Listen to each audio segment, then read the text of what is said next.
During World War II, Nazi Germany developed some of the most advanced weapons the world had ever seen. Engineers raced against time to create aircraft, rockets, and submarines that could change the course of the war. These secret projects captured the imagination of both soldiers and civilians, and many still fascinate historians today. The reality behind these weapons was more complex than the legends suggest. Some were revolutionary engineering triumphs. Others were ambitious experiments that never left the drawing board. A few were rushed into production too late to make a difference. This documentary explores the Nazi secret weapons program. It separates fact from fiction, prototype from production, and promise from performance. What follows is the true story of German innovation under pressure, from the V-1 flying bomb to experimental jet fighters and beyond. The need for wonder weapons. By 1943, Germany faced a dire situation on multiple fronts. Allied bombing campaigns devastated German cities. Soviet forces pushed westward. American troops prepared for the invasion of Europe. The Nazi leadership desperately needed a technological breakthrough. Albert Speer, the Minister of Armaments, oversaw the acceleration of weapons development. Engineers received unlimited resources and priority access to materials. Factories worked around the clock to produce advanced designs. The term Wunderwaffen, or wonder weapons, emerged during this period. Propaganda portrayed these projects as the solution to Germany's problems. Newspapers and radio broadcasts promised that new technology would turn defeat into victory. Heinrich Himmler and other Nazi leaders also supported exotic projects. They believed in radical solutions, from crude rockets to earthquake bombs. The pressure to deliver results grew with each month of setbacks. Yet the reality of war production limited what could be achieved. Resources were scarce. Allied bombing disrupted factories. Skilled labor became harder to find. Most wonder weapons remained experimental or entered service too late. The V-1 flying bomb. The V-1, or Vergeltungswaffe-1, was Germany's first operational cruise missile. Development began in 1942 under intense secrecy at Piedmont. Engineers led by Robert Lusser designed an unmanned aircraft powered by a simple pulse jet engine. The V-1's design was both brilliant and basic. It flew at about 400 miles per hour at low altitude. A basic gyroscope provided guidance. When its fuel ran out, a mechanism cut the engine, and the bomb fell to Earth. Production began in 1944. Over 30,000 V-1s were built, mostly by slave labor in underground factories. Launch ramps appeared across northern France and the Netherlands, aimed at London. The first V-1 attacks began on June 13, 1944, a week after D-Day. The distinctive buzzing sound of the pulse jet earned it the nickname Doodlebug. When the engine cut out, civilians knew a bomb was falling. The V-1 caused significant damage and psychological terror. About 6,000 hit London, killing over 6,000 people. However, Allied defenses adapted quickly. Anti-aircraft guns, fighters, and barrage balloons downed more than half before they reached their targets.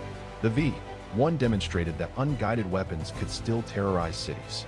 But its inaccuracy and vulnerability limited its strategic impact. Production continued until the ramps fell into Allied hands. The V-2 rocket. The V-2 represented a true technological leap. Developed by Wernher von Braun at Piedmont, it was the world's first long-range guided ballistic missile. Standing 46 feet tall, it carried a 1-ton warhead to the edge of space before falling back to Earth. Testing began in 1942.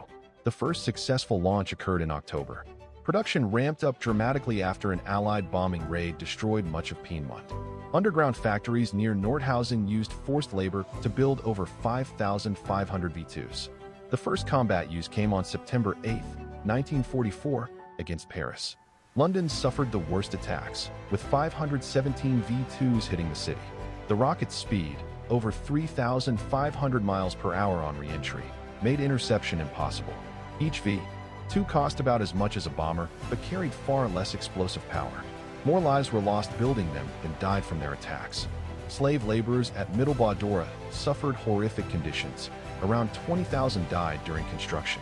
The V-2 proved that ballistic missiles were feasible. Its technology influenced the space race after the war. But as a weapon of war, it arrived too late and lacked the accuracy to change outcomes. Jet fighters, Me-262 and He-162. Germany pioneered operational jet aircraft. The Messerschmitt Me-262 first flew with jet engines in July 1942. It reached speeds of 540 miles per hour, faster than any Allied fighter. Armament included four 30mm cannons. Production delays frustrated Hitler. He wanted the Me-262 as a bomber, not a fighter. Engine reliability issues and material shortages slowed deployment. Only about 1,400 entered service. The Me-262 achieved air superiority in small areas. Pilots downed over 500 Allied aircraft. But fuel shortages, pilot inexperience, and Allied attacks on airfields limited its impact. Most were destroyed on the ground. The Heinkel He-162 appeared even later. Designed in just 90 days, the Volksjäger, or People's Fighter, used a single jet engine. Made mostly of wood to save metal, over 120 were built. Few saw combat. Both jets demonstrated Germany's engineering lead. Allied pilots respected their performance, but numbers and timing prevented them from altering the air war significantly. Advanced bombers and interceptors. The Arado AR-234 was the world's first operational jet reconnaissance aircraft. It flew at 461 miles per hour with a range of 1,000 miles. Equipped with cameras, it gathered critical intelligence over Allied lines. Only two 10 AR-234s were built. Some carried bombs for precision strikes. Its speed made it nearly impossible to intercept. Engineers pushed the limits of jet technology with each prototype. The Dornier Du 335 file used a unique push-pull engine configuration. Two-piston engines gave it a top speed of 474 miles per hour. Only 9 combat-ready models appeared before production ended. Focke-Wulf experimented with forward-swept wings on the Tu-183. The design influenced post-war jet fighters. But only wooden mock-ups were completed. These aircraft showed German designers thinking far ahead. Fuel shortages and bombing prevented mass production. Most remained prototypes or small production runs. The exotic and unrealized. Germany pursued many radical concepts that never reached the battlefield. The Silbervogel suborbital bomber aimed to bomb New York from space.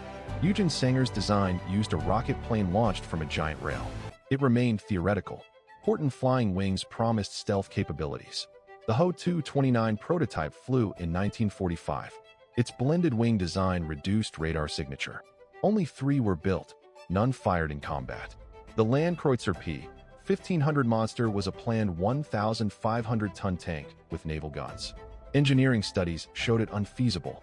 No prototype progressed beyond drawings. Sun guns and wind cannon concepts circulated in technical circles. A space mirror to focus sunlight on cities or acoustic weapons to shatter aircraft were studied. None passed feasibility analysis. These projects reflected desperation more than practicality. Resources went to unproven ideas while proven weapons lacked ammunition. Submarines and naval weapons. Germany's U-boat fleet evolved dramatically during the war. The Type XXI Elektroboot featured streamlined hulls, snorkels, and batteries for silent running. It could stay submerged for days.